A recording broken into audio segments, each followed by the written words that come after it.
Hello everyone, I hope सब अच्छे होंगे। आज के वीडियो में आपको बताऊंगा बोर्ड एग्जाम के लिए प्रेजेंटेशन टिप्स जो आपके लिए बहुत ज़्यादा इंपॉर्टेंट है।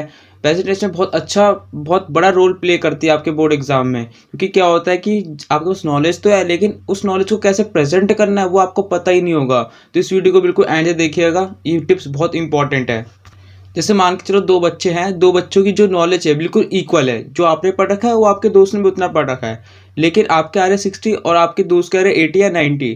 तो इसमें इस बात का गैप होगा कि वो आंसर को कैसे प्रेजेंट कर रहा है। टीचर को जैसे आंसर देखा मार्क्स मिल गए उसको, कैसे वो कर रहा है, और आप में सिर्फ यही गैप रह जाएगा कि आपको आंसर प्रेजेंट करने आते ही नहीं है। तो इस वीडियो को बिल्कुल बहुत इंपॉर्टेंट है आपके लिए, वीडियो बिल्कुल एंड से देखिएगा। पढ़ाई करो, सिंपल स्ट्रैटेजी सिर्फ इतनी ही है, जी जान लगा के दिन रात पढ़ाई करो, बस यही है। आज तुम्हारे घर में गरीबी है, आज तुम अनसक्सेसफुल हो, उसका रीजन ये है, या वो आगे भी ऐसा रहेगा क्योंकि तुम मेहनत नहीं करोगे। बहुत बड़ी स्टेटमेंट है, सुन रखा होगा तुमने, if you are born poor it's not your fault, but if you die poor then it's your fault. मेहनत करो, खुद को बनाओ, बस। फर्स्ट टिप ये है कि जब भी आप अपना आंसर लिखो आंसर शीट में, आपको क्या करना है, आपको ऐसा मान के चलना टीचर जो है वो 5th क्लास का बच्चा है, पूरा अच्छे से लिख रहा है आपको। जैसे मानो कोई भी आपने क्वेश्चन सॉल्व किया मैथ्स का और उसमें आपने फॉर्मूला लिखा ही नहीं, ब्रैकेट में फॉर्मूला लिखना होता है। आप ये सोचो टीचर को तो पता ही होगा, लेकिन ये नहीं होता। अगर आप ऐसा करोगे तो आपके मार्क्स कटने ही कटने। तो आपको यही मान के चलना है जो आपका टीचर है वो 5th क्लास का, उसको कुछ भी नहीं आता।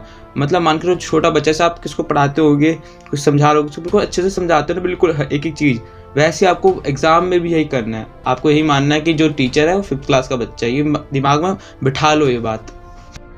सेकंड टिप ये है कि आपको सीक्वेंस में कैसे आंसर लिखना है, सीक्वेंस में लिखना है या कैसे भी लिख सकते हो, ये आपको एक्सपेरिमेंट अभी से करना पड़ेगा। जो आपका प्रिपरेशन टाइम जो चल रहा है, रिविजन चल रही है आपकी, सैम्पल पर लगा रहे होगे, तो आपको कहना है सीक्वेंस में एक्सपेरिमेंट्स करने हैं। जैसे एक मैथ्स में है सेक्शन ABCD, तो आपको अभी से देखना है कि आपको A से स्टार्ट करना है, B से स्टार्ट करना है, C से स्टार्ट करना है, D से स्टार्ट करना है, या D से उल्टा चलना है आपको, DCBA ऐसे चलना है आपको। अभी कैसे करना है आपको बताता हूँ। आपको सैम्पल पर उठाने हैं, मैथ्स के 3 या 4 उठा लो और स्टार्टिंग से लगा दो बिल्कुल। आपको ये चेक करना है कि आपको ईजी कौन सा पढ़ रहा है, A से A to D पढ़ रहा है या D to A पढ़ रहा है, आपको अभी से चेक करना है।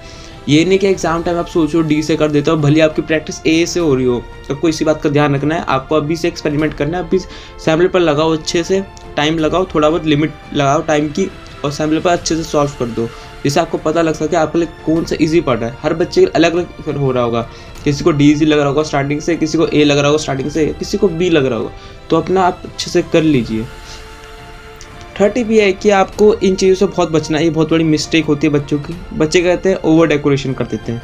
आपको एग्जाम में कभी भी डेकोरेशन करने ही नहीं है, कलर पेन्स, ग्लिटर्स कुछ भी यूज़ नहीं करने। ये बहुत टीचर्स को इरिटेट करता है, तो आपको बिल्कुल इसको अवॉइड करना है कि कलर पेन्स, ये सब ग्लिटर, आपको इन चीज़ों को अवॉइड ही करना है पूरी तरीके से। आपको कुछ नहीं करना, आपको सिंपल राइटिंग पे फोकस करना है।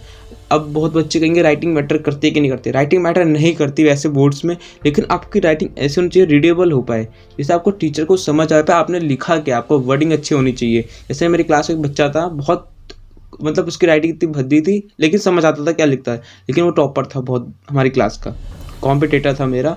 तो इसलिए कहते हैं तो बोर्ड्स में बहुत मैटर करता है, रीडेबल राइटिंग होनी चाहिए। और अभी से ही ना इंपॉर्टेंट लाइन्स को अंडरलाइन करना स्टार्ट कर दो, बहुत इंपॉर्टेंट है ये। फिर एग्जाम टाइम में आप इंपॉर्टेंट चीज़ें को देख पाओ कि क्या क्या इंपॉर्टेंट है। और साथ में एक काम किया करो, एक लाइन में ना ज़्यादा से ज़्यादा 5-6 वर्ड की प्रैक्टिस लिख लो। एक लाइन में ज़्यादा से ज़्यादा 5-6 वर्ड लिखो, ज़्यादा मतलब ज़्यादा भी लिखना कम भी नहीं लिखना, बिल्कुल इसका अच्छे से प्रैक्टिस करना स्टार्ट कर दो। एक लाइन में अच्छा दिखे कि 5-6 वर्ड आए, पूरा अच्छे से आ गया लाइन पे, तो सही रहेगा। ये नहीं कि 100 वर्ड का आंसर आप उसको 4 लाइन में ख़त्म करो छोटा छोटा लिख कर। इतना नहीं करना तो उतना बेकार ही लगता है।